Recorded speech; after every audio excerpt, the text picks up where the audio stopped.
I'm glad you said crypto agility because I think that's really, where we differentiate ourselves, right? Unlike traditional algorithms where it's like, okay, you increase the cipher sizes, change the cipher, crypto agility allows us to switch. And the Hmm. reason why that's super important, and you mentioned ML, when NIST was going through and validating and making recommendations for FIPS 203, 204, and 205, there was an algorithm called Psych, and it's really easy to remember because if anyone was growing up in the 90s, we were all like, Psych, when you used to like fake someone out.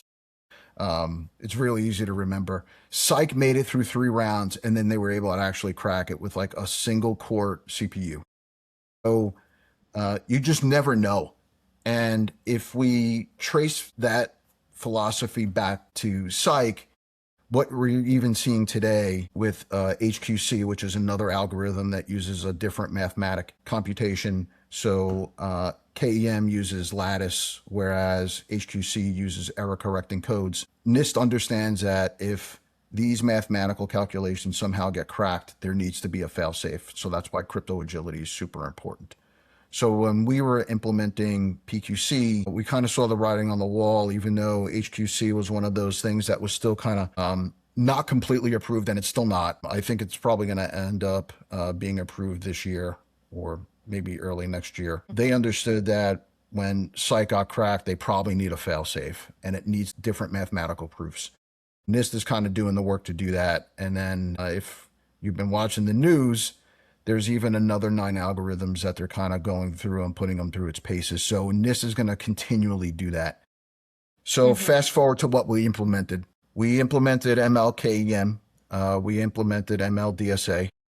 And then we have a couple other algorithms that are not super optimized, but they're possibilities for us to switch to. And then we even have the ability to switch to HQC just in case.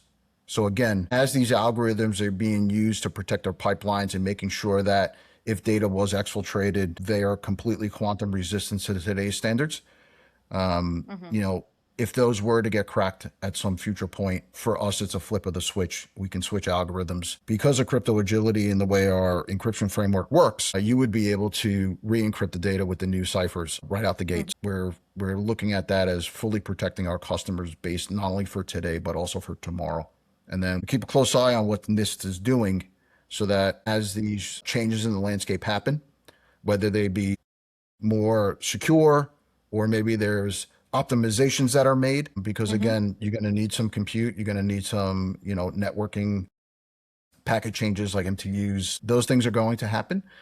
We continue to keep a finger on the pulse just so that we can provide not only that optionality, but the best balance of security and performance for our customers to meet all their different needs.